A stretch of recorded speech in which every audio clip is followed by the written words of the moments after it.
welcome to another episode of H Now Chat. My name is Evelyn. If this is your first time watching, I'm Evelyn Jean-Francois, and I'm here sitting with Sir Ijay Sanchez, but call him Ijay if you don't want to do all the work. And he is part one of an amazing brand, an amazing menswear brand called Garcon Couture. So say hello. Hi guys, thanks for having me. Great. So I met Ijay a couple of months ago at Art Basel, and I don't know, it was amazing just to be around both you and Gilbert. Gilbert is the part two of Garcon Couture. He's in Garcon South. We'll talk about that. But I remember we were walking down the street in Miami, and we walked past like a couple of people, and they were like, "Damn, they're sharp." And I don't think you heard that, but it was just so interesting to just see people's reactions just to like what you have on. And I think it's a great way to introduce Garcon Couture to the world. So tell us a little bit about Garcon Couture. Garcon Couture is the future. Garcon Couture is now. It's excellence in every thread. And I say that from the outside coming in, from the interior to the exterior, the experience, the lifestyle, the culture. Well, I guess my work here is done. But no, Garcon Couture has been killing the game for the past, how long? We just made a year on Black Friday. Congratulations. Black businesses making it a year on Black Friday. That's amazing. But Garcon Couture is an amazing brand, menswear brand, but they also work with the ladies, and they work to have you looking fresh to death. And I just remember seeing them for the first time. They love color, they love structure, and like you said, like you guys do your work in excellence, and that's what attracted me to your brand. Like I just wanted to know like a whole bunch more about you guys. So my first question, like you guys, I did some research, and I heard from the grapevine you went to FIT for graphic design. So how exactly did graphic design lead to suits and menswear? Well, for starters, I feel like fashion has a lot to do with art. Okay. I went to art school that was big in fashion. So I would go spend my time a lot in the fashion department. Right. Studying textiles, pattern making, all while graphic designing. Right. So I use all of that graphic designing inspiration within what we're making right now with Garcon Couture. Okay. So I would be styling people, but still graphic designing. At the same time. And I feel like it aligns with just with anything. When I'm making an outfit for someone, I feel like when I'm consulting with them, there's a palette. It's like a plain palette. Canvas. Yes. And we're just making something from scratch. Right. That's the same way how I see fashion, art. Started from scratch. Yeah. Okay. Well, that's a great introduction to my next question, because starting from scratch, you started Garcon Couture from scratch, and you've already expanded into a new office in 1 year. And a lot of people, I think, when they start their dreams from scratch, they're waiting for like that next step. Like, all right, boom, we started, what's next? But sometimes it'll take a year for that next step. And what do you do to maintain that patience within the beginning stages of starting a business or a brand? How do you maintain that patience? Just seeing eye to eye with my partner. Okay. And just try to... Hi, Gilbert. And then just thinking like 10 steps ahead. Right. It's like, playing chess where you need to make sure that your next move is the better one. For like 5 weeks down the line, 5 months down the line. Make sure a lot of research that we do, we read books from like Tommy Hilfiger, from Damon John, from Mark Echo. Right. The do's and don'ts, and things that we just study. And we put it aligned with what's going on with us right now in the company. So basically you just do your homework. Yeah, doing homework is a lot, and this is not my first rodeo. Like we've done other business ventures, individually, and we've taken a lot of things that we've learned and put it into Garcon Couture. So it's like it's powerful when you come with more experience. So coming from experience, you quit your job, and this is your hustle. Yeah, I quit my job in March 2017. And now we're in January 2018, and I think that's everyone who starts a business, of course, their end goal is, I want to quit my job, I want this to be my grind, my hustle. And like, it sounds amazing, and yes, we know that it requires hard work, but what don't they mention about what it means to quit your job and live your hustle? They don't mention the sacrifices. you have to minimize your social life. Right? Okay. You have to take risk. Mm-hmm. This is like a life risk for me, but it's all worth it, right? So although it's like you make your own hours, but every hour counts. It's not like I'm just sitting at a table. I'm gonna get paid regardless. Right. You have to know that you're not getting paid every 2 weeks. You don't have vacation time. Right. The work that you put in is the work that you get out. Nice. You know, so every move matters. Every move matters. Yeah, write that down. Take notes.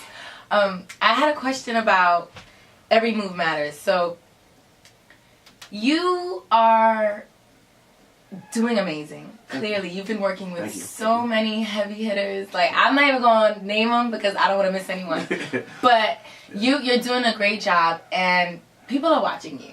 I'm watching you. That's why we're here. But I think younger people are also watching you as well. And I remember I was looking at one of your Insta stories, and I think you were at a baby shower. Sorry, I was looking. And you were tying a tie of, it was a young boy. Oh, it was my god sister's Sweet 16. Okay. Yes. And you were tying a tie for a young boy. And what was that like for you? And what is it like for you to have Garcon Couture under your belt and to set the bar for the young people watching you, myself watching you, just for everyone? What does it feel like to know that, like, yo, I'm not only doing this for me? Right. How do you? Well, just like me and my partner, we weren't born in America. He was born in Haiti. Right. I was born in Honduras. So we take a lot of, we make sure that our youngsters and the people after us have something to look up to, a representation, knowing how to tie a tie, knowing how to dress, because it's deeper than the clothes. The clothes is what you see in front of it, but it's like the culture. Right. You know, like just moving forward and progressing in anything that you're doing and doing it the right way. So knowing how to tie a tie aligns with knowing how to walk into an interview and speaking to someone to get that job. You know, how to write, how to pass tests. So these are little things that actually cultivate the culture 10 years ahead, 20 years ahead. Planting that seed. Right. So it's like those little things, those little details matter. But okay, so that's for the younger generation.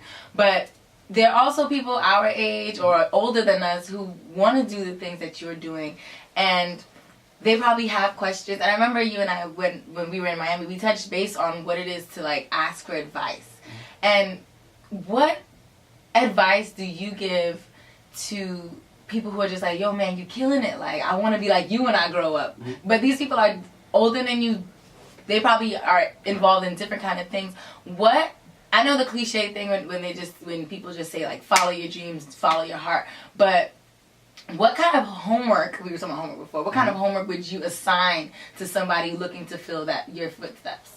To make sure that whatever it is that you want to do, to, like, really know that you want to do that, have the passion for it.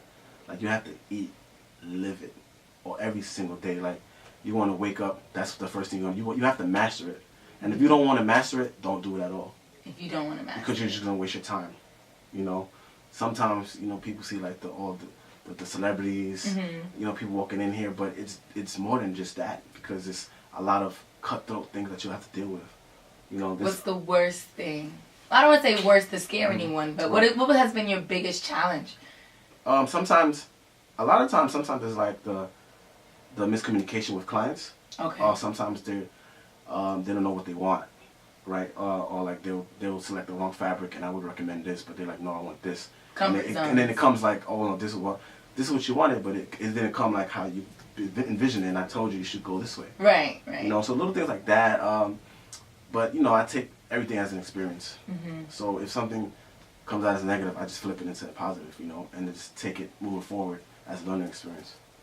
So with the negatives, how do you flip it? I don't ask how do you flip into a positive, but are there times where those negatives kind of feel like it'll last forever? Like, oh my God, you know what? This was a bad idea. You know, do you ever feel that way? No, because from all the companies that we've had before, those were the negatives that we turned into positive as learning experiences. Oh, so this is the flip. We're living in the flip right now. So that's why within a year we've done so much, and it may seem like it's going so fast, but this is where we belong. Right. And the things that we've learned in the past, we use those negatives, turn them into positive experiences to make sure that doesn't happen again. So basically, if you don't know your history, you won't know your future, something like that. Exactly. Right. Okay, Yeah, cool. right. So, okay, I have one more question, I think. But I wanted to know, okay, you have a dream. For you who've already had plenty of seeds that you've already planted, and it starts with a vision. It starts with a dream. I am an advocate for vision boards, but not everybody believes in a vision board. Right. Some people just have it all in their head. Yeah.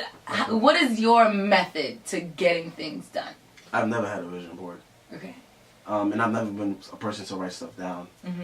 Maybe I put things on my notes. Okay. But I say it so much in my head, and I look in the mirror, and I'm like, I'm gonna do this, I'm gonna do that. I say it often. So affirmations, kind of. Yeah, I say that so much that it's already plugged in my head.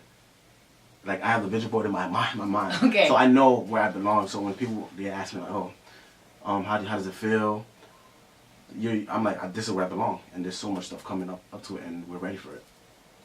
Affirmations. Okay. So what's okay, I don't want you to give the people your secret, but what do you repeat to yourself the most in your reflection?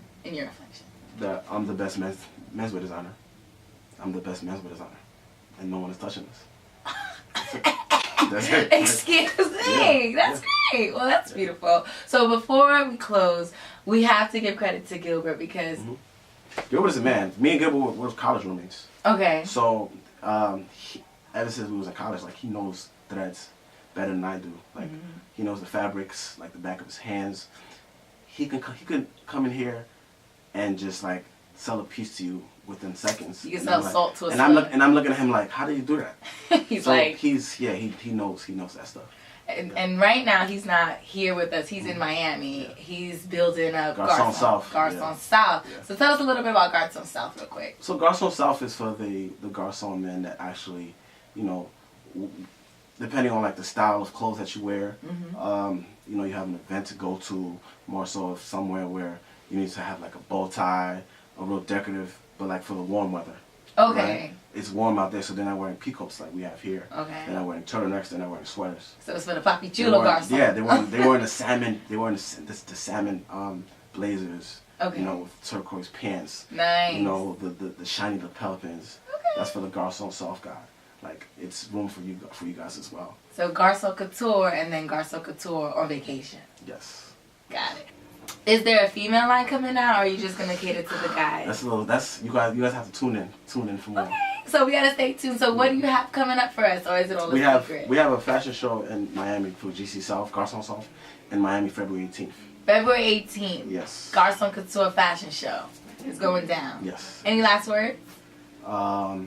Stay tuned for more because we're doing 28 weddings this year. 28. And still counting. And it's only January 17th. Yeah, and still counting. So check out my guy. Look out for us. Follow us on Instagram at Garcon Couture, and our website is garconcouture.com.